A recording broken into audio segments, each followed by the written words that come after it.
Hey crafty friends, it's Joy here for Honeybee Stamps, and today I created a masculine card that you could really use for any occasion.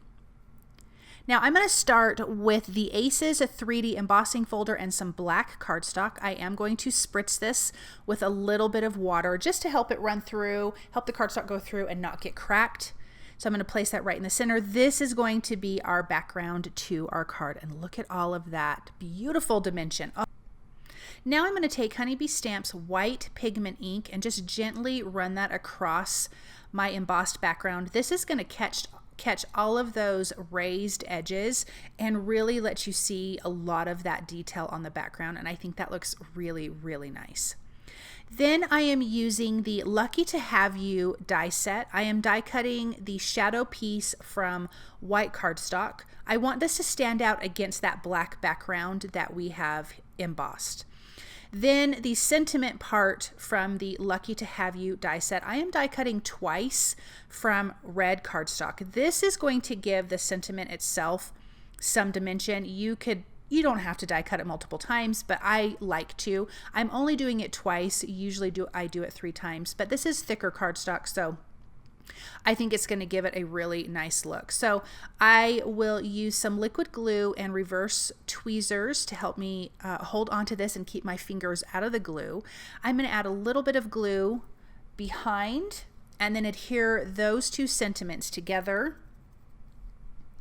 And then I can add glue to the back of that and then adhere that to the white shadow piece. This is a really nice substantial sentiment, and this is what's going to be really our focal point for our card. This is going to be front and center, and I'm basing really the rest of my design off of the fact that this is going to be in the center, and also off of the color combination. So we're doing red, black, white, and grays for the main coloring.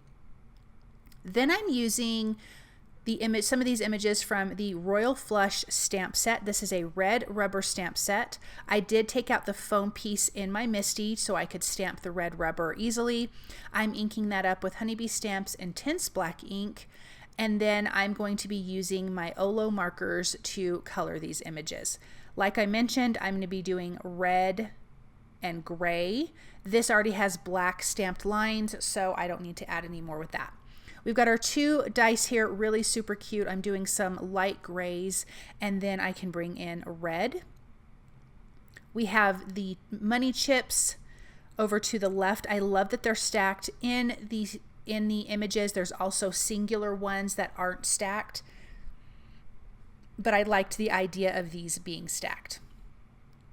I'm going to color those with the red, a light gray, and some darker grays. And it's a good idea when you're coloring with alcohol markers that especially with red, but any real dark color, do your lighter colors first and then come in with like your red or your blue if you're doing that as a really dark color, because those tend to bleed when it grabs onto that lighter color really, really easily. And it can happen this way too, so even letting it dry a little bit before you bring in your red, you will get less bleeding because that does happen. It's happened to me. Ask me how I know, because it's happened to me. So I'm adding some little shaded areas. Then we have that cute image that this is the back of the card, and there is a couple of those. This one definitely felt more masculine. There is one that has, I think it's a bunch of like pretty leaves on it. And then you have a singular front-facing card that is an ace. But I'm going to use that hand and then this back piece here. So I'm using light gray and then darker grays, and then I will bring in a little bit of red. Again, this just feels more masculine. Like I mentioned at the beginning, I think you could create this card for Valentine's Day, just a whatever, an anniversary. I think this is really good for a guy's card. So now I'm going to bring in some of that red. I'm adding some of the shaded areas, and then we have that back of that card. Now I'm going to come in with grays. I'm kind of following along where there's already, it looks like there's shading marks that are already drawn on this. I think sometimes when you have images like that, it makes it easier for you to know where to add things. I'm going to color all of the other cards the same way as this front one. I'm not going to show that on camera because it's exactly the same. And then I can come in and do the red hearts. All of the hearts are going to be red.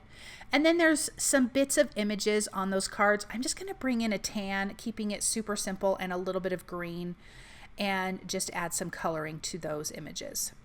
My heart there, I colored outside of the line, and so I'm trying to fix it while I'm coloring with my little, I don't know, clear erase pen, I guess, from the Olo markers. Coloring that brown, bringing in a little bit of green. Now I can use the coordinating dies to die cut out these images. I'm going to tape this in place with some of my low tack mint tape and then run that through my die cut machine. And then we can start putting this card together. Super, super simple. And I just love these images. I think it's so fun. I'm going to add some 3mm foam adhesive behind our sentiment because, like I mentioned, this is basically our focal point. Everything else is just going to kind of support what the sentiment says. Then I will add 1mm foam adhesive behind this hand of cards, also behind the stack of coins and the dice. I'm going to adhere this card directly down with some liquid glue, and then the other things can kind of lay on top of it. This is going to give our card some good dimension, and it has different levels of it, and I love that. I love dimensional cards. I think they're so pretty, and I just feel like I always have to do dimension. This will be adhered to a white A2 size card base, and take a look at that. I think this is such a fantastic card. It's so fun, and it's such a guy's card. I absolutely love this. I hope you guys enjoyed this project. I hope you feel inspired by this, and I hope you guys also have a really wonderful day, and I hope you get to craft. Bye!